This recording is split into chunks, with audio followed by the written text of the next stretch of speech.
Salut les loups, aujourd'hui vidéo sur les flammes jumelles. Je vous l'avais tourné hier où j'étais déguisée comme sur la miniature. Malheureusement mon PC a planté, du coup vous aurez au moins la miniature pour voir l'effort exceptionnel que j'avais fait pour Halloween. On est parti, je lis vos questions. Qu'est-ce qu'est exactement une flamme jumelle? Alors une flamme jumelle, c'est une jolie case du mental pour décrire une âme avec laquelle on évolue plus profondément, plus rapidement qu'avec une autre âme. C'est une âme qui fait partie de notre famille d'âmes. Pourquoi mettons sur notre route des flammes jumelles lorsque ça fait si mal? Alors ce n'est pas le fait d'être avec une flamme jumelle qui fait mal, c'est le fait d'avoir un ego qui lutte contre le changement. Parce que vu que quand on est avec une flamme jumelle ou en tout cas une âme sœur, etc., toutes ces jolies cases, on évolue plus profondément parce que ça vient faire ressortir des choses, des souffrances, des peurs, plein de choses que l'on a à l'intérieur de nous et qui quand elles sortent sont pas forcément agréables. Et vu que notre ego lutte contre ce qui est, en fait ça fait mal, mais c'est pas le fait d'être avec une âme sœur, une flamme jumelle ou quoi que ce soit d'autre qui fait mal. Jusqu'à combien de flammes jumelles pouvons-nous avoir dans une vie? On peut en avoir plusieurs, je n'ai pas de nombre précis qui arrive en réponse, mais plusieurs. Pas des centaines non plus. Pourquoi se retrouve-t-on sur la route de notre flamme jumelle lorsque l'une des deux n'est pas prête? Parce qu'on a le libre arbitre, notre mental en tant que réflexion dans ce monde d'incarnation terrestre a la possibilité de faire des choix qui diffèrent quelquefois des choix qu'a fait notre cœur et notre âme avant incarnation. Et donc, parce qu'on a fait des choix différents avec notre mental, il se peut que les choix que l'on a fait avec notre âme auparavant n'aient pas été respectés à la lettre et que donc ça diffère. Admettons que un ait suivi son cœur, l'autre n'a pas suivi son cœur, et ben finalement on ne prend pas exactement le même chemin et par conséquent on n'est pas forcément, il y en a peut-être un des deux qui n'est pas forcément prêt. Quelle est la mission de vie commune des flammes jumelles? Ça dépend des familles d'âmes, etc. Donc je ne peux pas faire de généralité. Les flammes jumelles sont-elles les mêmes sur différentes vies? Oui, mais on peut ne pas forcément les retrouver d'une vie sur l'autre. Ça dépend de ce que l'on a choisi de travailler. J'en étais où? J'ai reçu un WhatsApp qui m'a tellement perturbée parce que j'ai regardé ce qu'il y avait écrit et du coup je n'arrive plus à retrouver la question. Lorsque les flammes jumelles... Non, pardon. Si l'on a vu, que ce soit par la méditation, par une visualisation ou en dormant, plusieurs vies antérieures avec sa flamme jumelle, cela signifie-t-il quelque chose? Que l'on a eu plusieurs vies avec cette flamme jumelle? Je présume, non? Lorsque les flammes jumelles se retrouvent et restent ensemble, fusionnent, cela veut-il dire que leur cycle d'incarnation est terminé? Pas du tout. Ça n'a aucun rapport entre ce que l'on a à travailler sur nous et le fait qu'on reste ensemble avec une flamme jumelle. Par contre, quand on reste ensemble, c'est peut-être qu'on a réussi à mettre notre ego de côté et à bien travailler, parce que si on ne met pas notre ego et notre mental de côté, ça peut friter rapidement. Alors dans ce cas-là, ça veut peut-être dire qu'on a fait un sacré chemin. Mais de là à dire qu'obligatoirement notre cycle d'incarnation est terminé, ça serait un petit peu s'avancer. Sur internet, on lit souvent que les flammes jumelles ont, dans leur incarnation terrestre, un grand écart d'âge, des classes sociales différentes, aucune attirance physique, de manière à ce que seule la beauté de l'âme compte. Est-ce vrai? Pas du tout. Il y a beaucoup de conneries sur internet. Sachant que l'on ne rencontre pas sa flamme jumelle à chacune de ces incarnations, se peut-il que l'une soit incarnée sur Terre et l'autre dans un autre univers? Alors, on ne peut pas faire de généralité en disant on la rencontre obligatoirement pas d'une incarnation sur l'autre. Par contre, oui, ça peut arriver qu'on ne se réincarne pas à chaque vie ensemble. Et effectivement, deux peuvent être incarnées à deux différents endroits suivant ce qu'elles ont choisi de vivre en tant qu'âme. C'est possible. Qu'est-ce qui fait que deux flammes jumelles se retrouvent? Je comprends pas la question. Parce que ce qui doit être, doit arriver, je sais pas, les choix des âmes, les choix d'âmes qu'il y a eu avant incarnation, elles ont choisi de se retrouver pour travailler ensemble. Je sais pas si telle est la question, mais... Avons-nous tous une flamme jumelle? Oui, on a tous des âmes avec qui on évolue plus que d'autres. Maintenant, de là à les mettre dans la case obligatoirement de flamme jumelle, on peut les mettre dans la case de âme sœur, etc. Donc ça dépend, on va pas mettre que dans la flamme jumelle, mais oui, on a tous des âmes avec qui on évolue plus. Comment savoir que nous l'avons trouvée? Comment la trouver? Tu le sais. Quand tu trouves cette personne-là, tu le sais. Et comment la trouver? Si tu dois la trouver, ça se fera. Je suis désolée, je vais aller allumer la clim parce que je suis en train de mourir de chaud.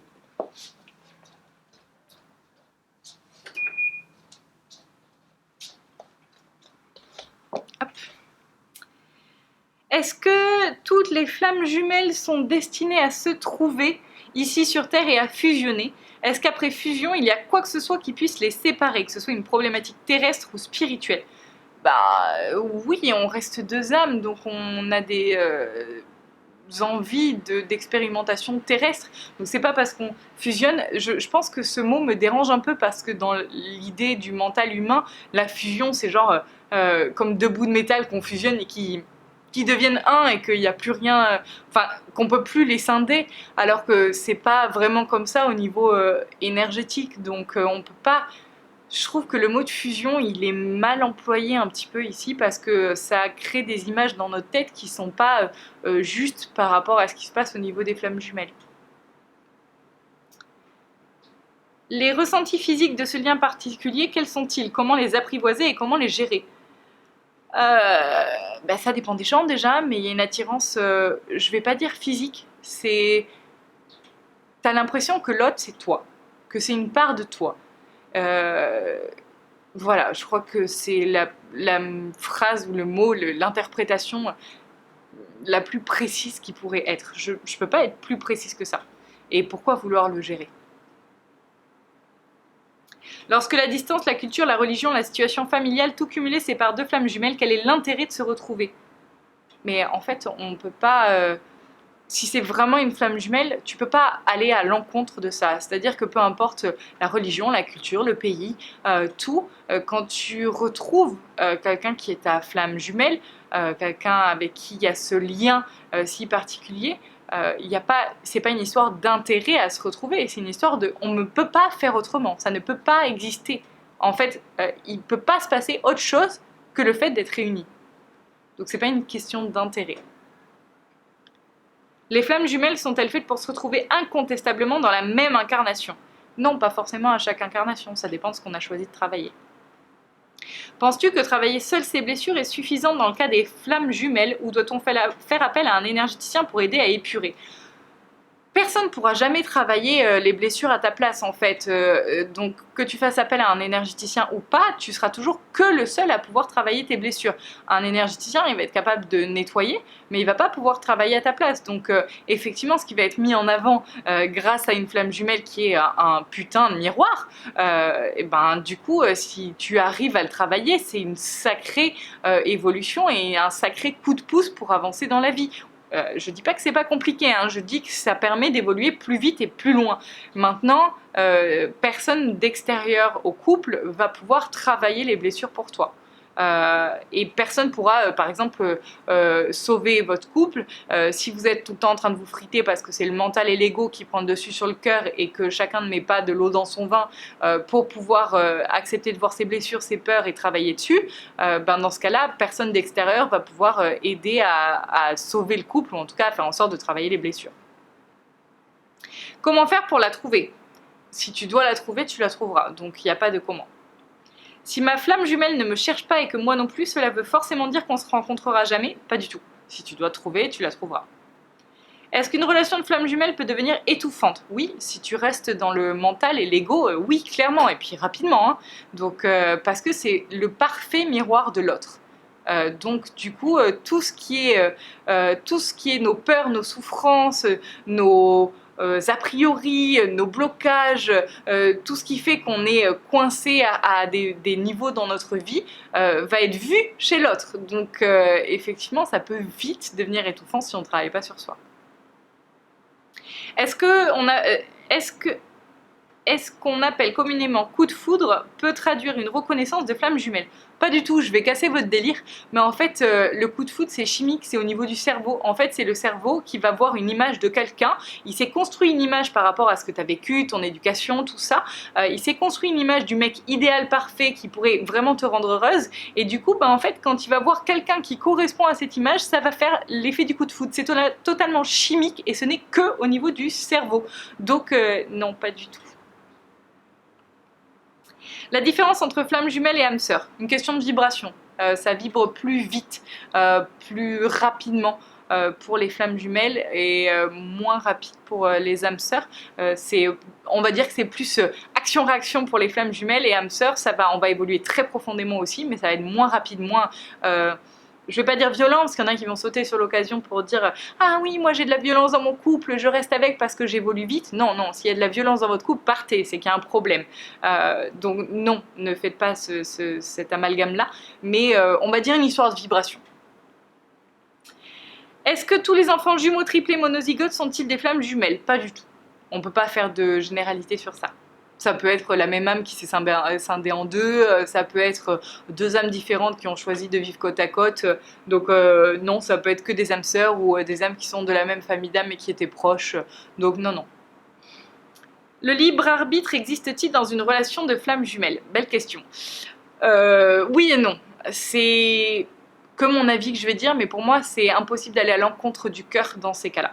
Voilà, mais ce n'est que mon avis. Et bien sûr, le libre arbitre, en tout cas le mental, dans ce genre de situation, va toujours dire non, c'est pas possible, je suis dans une situation qui fait que ça peut pas se passer comme ça ne doit pas se passer comme ça, etc. Et malheureusement, il n'y a pas vraiment de libre arbitre, quoi. Mais ce n'est que mon point de vue. D'où vient le terme flamme jumelle? Je n'en ai aucune idée. Et aucune. Je dirais que c'est une très belle case du mental pour dire que c'est un truc flamboyant, plein de passion. Les mots sont très marrants, mais je ne sais pas réellement d'où ça vient. Voilà, c'est juste une interprétation que je suis en train de faire, mais je ne sais pas. Je vous conseille d'aller voir sur Google. Quelle différence avec le terme jumelle astrale? Aucune idée. Je ne sais pas ce que c'est les jumelles astrales. Peux-tu expliquer ta vérité sur les flammes jumelles? Du coup, je viens de le dire. C'est je peux pas faire de généralité en disant deux flammes jumelles, c'est forcément ci ou ça. Ça peut être deux choses, 10 000 choses totalement différentes. Ça peut être deux facettes de la boule à facettes. Ça peut être deux facettes de deux différentes boules à facettes, mais qui sont très proches l'une de l'autre. Par exemple, attendez, je vous fais un petit schéma. Admettons, il y a une boule à facettes là, il y en a une autre ici. Elles sont interconnectées, comme ça. Je ne sais pas si vous voyez bien. Admettons qu'il y a une facette ici et une facette là, et qu'elles se touchent. Ça pourrait être, par exemple, ça, des flammes jumelles. Ça peut être, je sais pas, il y a 10 000 cas différents, donc je peux pas dire c'est forcément et obligatoirement ça ou ça, mais en tout cas, c'est des facettes qui sont très proches et qui ont été très proches dans beaucoup de vies. Une fois la réunion réussie sur Terre et la mission accomplie, est-ce que nous redevenons une seule âme, dans l'au-delà après la mort, ou est-ce que l'âme continue d'évoluer en étant scindée en deux afin de peaufiner son expérience d'évolution? Alors déjà, le 1 est scindé en plein de bouts et chaque plein de bouts est scindé en plein de facettes. Pour ça, je vous encourage à aller voir ma vidéo qui s'appelle Le temps n'existe pas. J'explique le concept de la boule à facettes. Et en fait, du coup, on ne peut pas faire une généralité à dire parce qu'on a fusionné avec notre flamme jumelle, obligatoirement, on va retourner au gros 1 de base. Je vous refais un petit schéma. Il y a le 1, il y a plein de petits bouts ici. Chaque petit bout est une boule à facettes. Sur chaque petite boule à facettes, il y a des facettes qui sont des gens.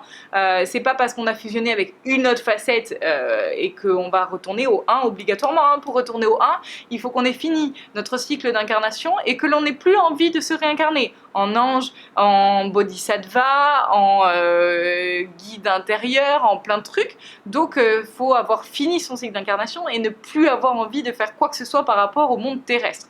Donc, c'est pas parce qu'on a fusionné avec notre âme sœur ou notre flamme jumelle que obligatoirement on va retourner au 1. Si oui, est-ce que l'on peut se recroiser dans d'autres vies, voire même se remettre en couple? Oui, bien sûr, même si on a réussi à fusionner avant et qu'on défusionne en astral parce qu'on va vivre d'autres choses pour, admettons, on va refaire une vie terrestre et on n'a pas envie de se retrouver dans cette vie-là parce que j'ai envie de taffer sur d'autres émotions qui me traversent, mais on se rejoint dans la vie d'après parce que peut-être que voilà, on aura choisi de travailler d'autres émotions.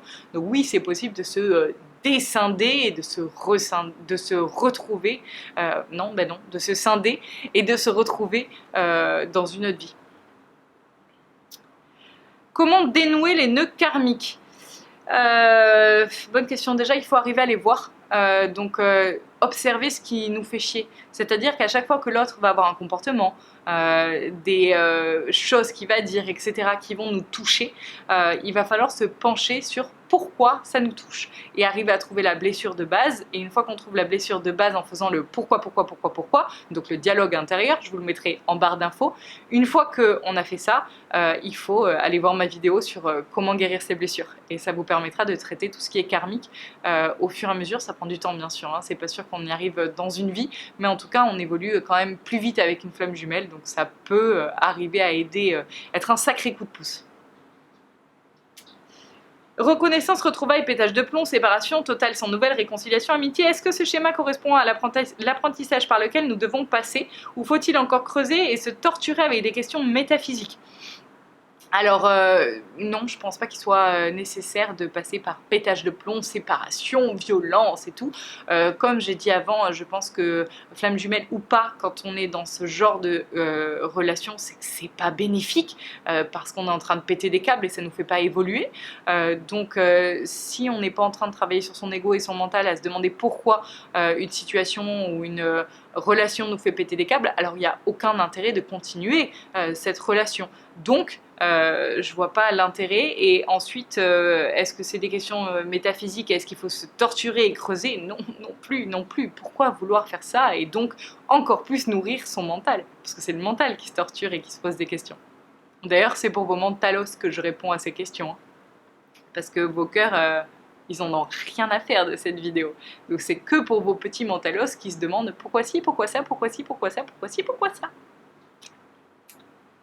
Pourquoi parle-t-on de chasser et de renaître dans une relation de flamme jumelle? N'est-il pas un conditionnement du mental? Je sais absolument pas ce que c'est, mais du moment où c'est des cases, c'est un conditionnement du mental. Pour reconnaître sa flamme jumelle, doit-on être éveillé spirituellement? Pas du tout. Pas du tout. Pour la reconnaître, oui et non. Déjà, il faut avoir connaissance du terme.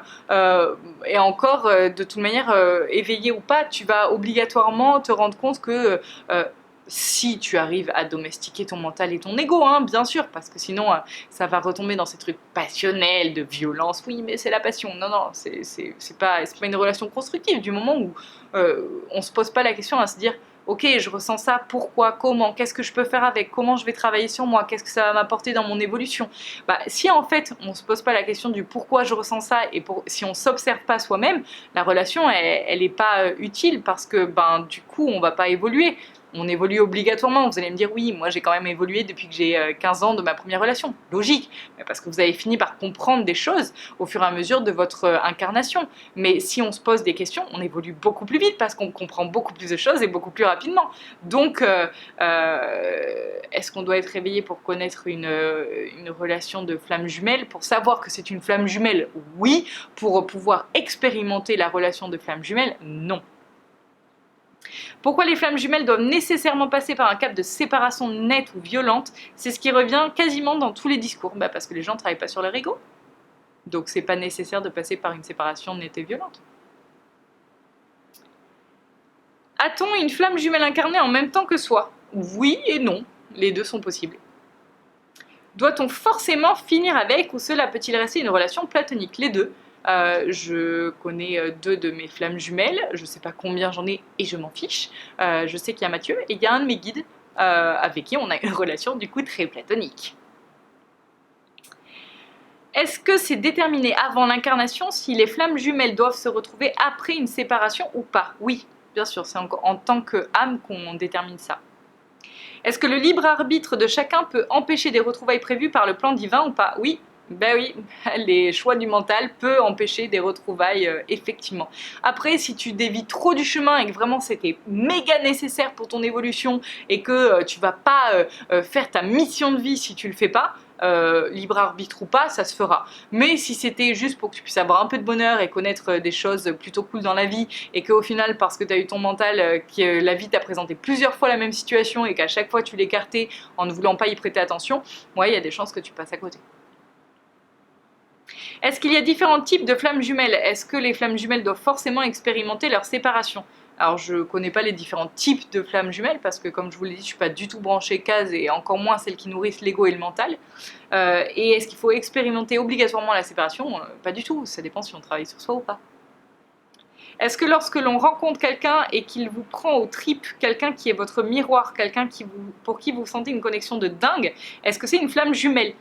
Ouais, c'est un peu ça qu'on ressent. Mais après, de là à dire que ce que toi tu ressens, ça veut dire que c'est obligatoirement une flamme jumelle, je peux pas te le dire, sachant que je suis pas dans ta relation et que je te connais pas, donc je ne sais pas. Mais c'est un peu ça, il ressemble la manière dont tu le décris. Dernière question.